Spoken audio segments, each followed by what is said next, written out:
त्यांनी म्हणजे I would like to appreciate Abhishek sir की तुम्ही एवढा छान आउट ऑफ बॉक्स जाऊन रतन टाटा म्युझियम हे जे करायचा विचार केलेला आहे, हे जे सजेशन केलेलं आहे, I feel really proud because I was the employee of Tata Motors. आणि नक्कीच टाटा ग्रुप एम्प्लॉईजला आज खूप अभिमान वाटत असेल की रतन टाटा साहेबांसाठी काहीतरी करतायत हे पिंपरी चिंचवड शहरवासीसाठी.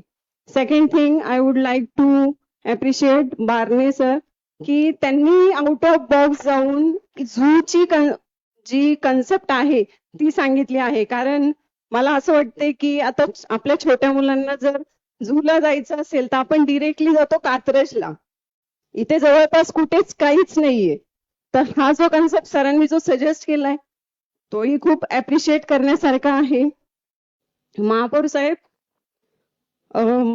काही नगर सदस्यांना वाटतं मे बी सकाळी एक सन्माननीय सदस्यांनी सांगितलं की कचरा वेस्ट टू एनर्जी मध्ये हे झालं ते झालं, भ्रष्टाचार झाला, ठेकेदार कोण.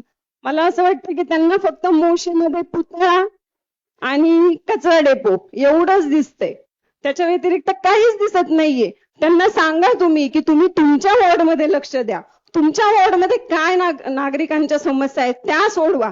काही झालं की आले त्या पुतळ्यावरती, आले त्या वेस्ट टू एनर्जीवर. अरे मला असं वाटतंय की तुम्हाला जर वाटतोय ना त्या कचऱ्यासाठी जास्त खर्च होतोय, महापौर साहेब मी फक्त तुम्हाला एक विनंती करतेय की त्या नगर सदस्यांना सांगा की जोपर्यंत तुमची चौकशी पूर्ण होत नाही, तो तुम्हाला जोपर्यंत समाधान वाटत नाही तोपर्यंत तुम्ही तुमच्या वॉर्डाचा कचरा तुमच्याच वॉर्डमध्ये ठेवा, आमच्या मोशीमध्ये आणू नका. बघा काय त्रास होतोय त्या गोष्टीचा. महापौर साहेब खरंच सांगते, कमिशनर सर, आमच्या वॉर्डमध्ये मोशीमध्ये बाकी कशाचं ओपनिंग करत नाही आम्ही सगळ्यात जास्त कशाचं ओपनिंग करतोय, हॉस्पिटलचं. बरोबर आहे ना सगळे नगर सदस्य वॉर्ड नंबर 2 मधले आणि 3 मधले?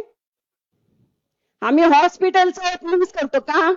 कारण आरोग्य धोका ते आमच्या इथल्या सगळ्या नागरिकांचं. आम्ही बोलतो का असं कधी की अजिबात तुम्ही कचरा आणू नका? आम्ही सहन करतोय. उलट माझं तर असं म्हणणं आहे सगळ्या नगर सदस्यांना, तुम्ही मोठ्या मनाने सांगा की आमच्याच वॉर्डातला कचरा तिकडे जातोय, त्यामुळे आमच्यातला काही निधी त्या प्रोजेक्टसाठी घ्या. पण असं कोणच बोलणार नाही.